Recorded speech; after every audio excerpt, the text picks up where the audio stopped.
बहुत ही शॉर्ट में और आसान भाषा में बताऊंगा कि टॉट वर्सेस टॉट्स में क्या फर्क है। देखिए दोस्तों, जो TORT जो टॉट है ना, उसमें ये जो थियरी है वो विनफील्ड की थियरी है। वो ये कहते हैं कि भविष्य में अगर कोई नया टॉट आता है तो उसको भी मैं वेलकम करूंगा। यानी कि समझो, एग्जिस्टिंग हमारी जो थियरी क्या बोलती है, हमारे पास निग्लिजेंस है, असल्ट है, डेफामेशन है, स्ट्रिक्ट लायबिलिटी है, न्यूसेंस है, ट्रेसपास है और वाइकेरियस लायबिलिटी है, एक्सेट्रा एक्सेट्रा। हमारे पास टोट की पूरी लिस्ट है।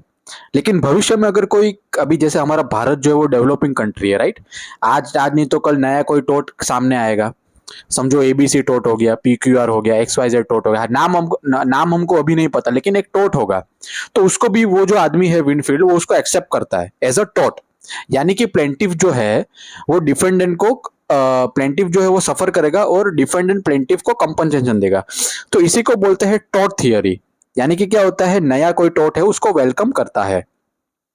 अब इसका जो स्कोप है ना वो बहुत ही वाइड है। इस वाइड मतलब क्या होता है कि देखिए, हमारे पास जो अभी इतने 7-8 कैटेगरी है हमारे पास, ये इससे भी ज्यादा भी है, लेकिन मैं आपको एग्जांपल के लिए बता रहा हूँ। नेग्लिजेंस है, असल्ट हो गया, फिर स्टिक लायबिलिटी है, न्यूसेंस है। ये लिस्ट है टॉट की, राइट। तो भविष्य में अगर कोई 9वां टॉट आता है, 10वां टॉट आता है, तो उसको भी वो एक्सेप्ट करता है। ये इसी को बोलते हैं टॉट। तो ये वाइड हो गया ना। हमारे पास अनलिमिटेड टॉट है। फ्यूचर में भी अगर कोई नया टॉट बनता है, नया कोई सिचुएशन बनती है, तो उसको भी हम टॉट गिनेंगे और प्लेंटिफ को कंपनसेशन मिलेगा। और दूसरा है, ये फ्लेक्सिबल है। जाहिर सी बात है, ऐसा नहीं कि भाई ये लिस्ट दी है उसमें से ही टॉट मानेंगे। भविष्य में कोई नया टॉट आया तो उसको भी हम टॉट मानेंगे, इसलिए ये फ्लेक्सिबल हो गया। तीसरा, India is a developing country, so in future a note new taught will come. That new tort will also allowed to be considered as a tort and the defendant will have to pay compensation to the plaintiff। जाहिर सी बात है, अगर समझो future में ये जो मैंने green वाला हाईलाइट किया है ना, वो नया टॉट है। ABC yes welcome, PQR yes welcome and XYZ yes welcome. अब ये ABC PQR क्या है, नया टॉट का नाम है। और ये यस वेलकम मतलब ये इसको भी टॉट मानेंगे, ऐसा विनफील्ड बोलता है। तो ये उसकी थियरी है, राइट। अभी जैसे स्टिक लायबिलिटी आया था राइलैंड के केस में, फिर एब्सोल्यूट लायबिलिटी हो गया MC मेहता वाला केस में। तो अगर नई चीज को आप एक्सेप्ट ही नहीं करोगे तो फिर क्राइम होता रहेगा, पनिशमेंट मिलेगी ही नहीं डिफेंडेंट को, राइट। और प्लेंटिफ बेचारा सफर करता रहेगा, क्योंकि टोट समझो ये एग्जिस्टिंग लिस्ट में ही अगर हम मानेंगे तो नया टोट के लिए कोई जगह ही नहीं बचेगी। तो डिफेंडेंट जो भाई साहब, उसको तो मजे है, वो टोट करके चला जाएगा और प्लेंटिफ बेचारा सहता रहेगा, राइट।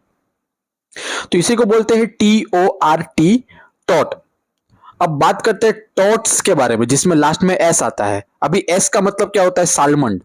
ये आपको मैं याद करने के लिए बोल रहा हूँ। सालमंड का एक पिजनहोल थियरी है, वो भी मैं आपको समझाता हूँ क्या है, बहुत इजी है। टॉट्स मतलब क्या होता है, न्यू टॉट्स को अलाउ नहीं किया जाता। विनफील्ड क्या बोलता है, टॉट्स को अलाउ किया जाता है। तो इसलिए उसने सिर्फ टॉट ही लिखा है, TORT। तो अगर कोई नया ABC PQR नया कोई टॉट आता है तो उसको वेलकम करता है। लेकिन सालमंड भाई क्या बोलते हैं, वो थोड़े उसके उल्टे है विनफील्ड के, राइट। तो सालमन ये बोलते हैं कि हमारे पास निग्लिजेंस है, बैटरी बैटरी है, असल्ट है, डेफामेशन है, स्ट्रिक्ट लायबिलिटी है, ट्रेसपास है, वाइकेरियस लायबिलिटी है। अगर भविष्य में, जैसे भारत अपना डेवलपिंग कंट्री है, जस्ट एक एग्जांपल दे रहा हूँ, राइट। तो अगर कोई डिफेंडेंट ने नया कोई टॉट कमिट किया, जैसे ABC PQR XYZ, तो उसको टॉट नहीं मानेंगे, क्योंकि हमारे पास ऑलरेडी एक लिस्ट है और उसी कैटेगरी वाले एक्ट को ही टॉट मानेंगे। तो ये तो गलत हो गया ना। हालांकि सही भी है, गलत भी है, देखो उसका मैं कारण आपको लास्ट में बताऊंगा। तो यहाँ पे सालमन क्या बोलता है, no new torts is consider unless it fits one of this category. अगर ये जो मैंने एग्जिस्टिंग टोट की लिस्ट दी है ना, ये निग्लिजेंस, असल्ट, बैटरी, अगर उसमें कोई एक्ट मैच होता है तो ही वो टोट माना जाएगा। अगर नया कोई एक्ट आता है तो उसको टोट नहीं बोलेंगे। एक्ट मतलब ऐसा काम जिसको हम टोट बोलते हैं। Each fitting in a pigeon hole, example negligence है, तो ये पिजन होल है। ये जो लिस्ट है ना, पिजन होल का मतलब क्या होता है, टोट की जो लिस्ट है। अभी जैसे IPC में कैसा क्राइम है, kidnapping, murder, rape, etcetera etcetera, तो उस लिस्ट है, उस लिस्ट के हिसाब से पनिशमेंट भी है। अगर आपका ऐसा कोई काम है जो लिस्ट में फिट नहीं होता तो वो क्राइम नहीं माना जाएगा। ऐसे ही सालमन बोलता है। सालमन क्या बोलता है, टोट जो वो कोडिफाइड है। कोडिफाइड मतलब ऑलरेडी कैटेगरी लिखी हुई है। टेस्पास हो गया, न्यूसेंस हो गया, अपना स्ट्रिक्ट लायबिलिटी है, वाइकेरियस लायबिलिटी एक्सेट्रा। अगर ऐसा कोई आप टॉट करते हो जो इस कैटेगरी में नहीं आता, तो आपने टॉट किया ही नहीं है, भले प्लेंटिफ को सफर हुआ। अब देखिए, तो इसी को पिजन होल मतलब क्या होता है, लिस्ट ऑफ टॉट, राइट। ये आप इसको आप ये मत समझना कि भाई कबूतर बिबूतर है।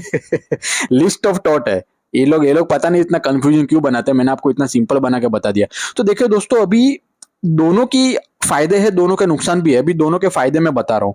टॉट, TORT, टॉट का मत फायदा क्या होता है मालूम है दोस्तों? नए टॉट को भी वेलकम करता है। अभी हमारा भारत देश अभी डेवलपिंग है ना, अंग्रेजों ने इतना राज किया, फिर अभी धीरे धीरे ट्रैक पे आ रहा है गाड़ी। तो भविष्य में अगर नया टॉट हुआ तो विक्टिम को कंपनसेशन तो मिलना चाहिए ना, वरना डिफेंडेंट तो ऐसे ही खुलेआम घूमता रहेगा बिना डरे। तो ये एक टॉट का फायदा है कि वो नई कैटेगरी को भी एंटर करता है। लेकिन इसका नुकसान क्या है पता है दोस्तों? हर छोटी छोटी बात पे लोग केस कर देंगे कि भाई मेरे साथ ये हो गया, इसको भी टॉट मानो, ये हो गया इसको भी टॉट मानो, फलाना हो गया इसको भी टॉट मानो। तो ये टाइम कंज्यूमिंग हो जाएगा। हमारी जो भारत की कोर्ट है वो ऑलरेडी इतनी ओवरबर्डन है, तो उसके ऊपर और थोड़ा बर्डन बढ़ जाएगा। ये उसका सबसे बड़ा डिसएडवांटेज है। तो और मैंने फायदा भी बता दिया कि क्या है। अब बात करते हैं TORTS, यानी कि जो एस मतलब Salmond, no welcome to new टॉट। तो अभी देखिए दोस्तों, इसका फायदा क्या है मालूम है? अपने को पहले से पता है कि टॉट किन किन चीज को बोलते हैं। निगलिजेंस को टॉट बोलते हैं, असल्ट को टॉट बोलते हैं। तो अपने पास कैटेगरी है, उस कैटेगरी में अगर डिफेंडेंट का काम आता है तो इसको टॉट बोलेंगे। तो अपने को कंफ्यूजन की बात ही नहीं है, राइट? लेकिन नुकसान क्या है पता है दोस्तों? भविष्य में अगर नया कोई डिफेंडेंट कोई नया एक्ट करता है जिसको टॉट की कैटेगरी में अगर नहीं मानते हैं, तो डिफेंडेंट गंदा काम करके भी भाग जाएगा, वो बच जाएगा, और प्लेंटी बेचारा विदाउट कंपनसेशन सफर करेगा। तो ये उसका नुकसान है। तो यही चीज मैंने आपको बहुत ही सिंपल तरीके से बताई है, TORT वर्सेस TORTS। शुक्रिया।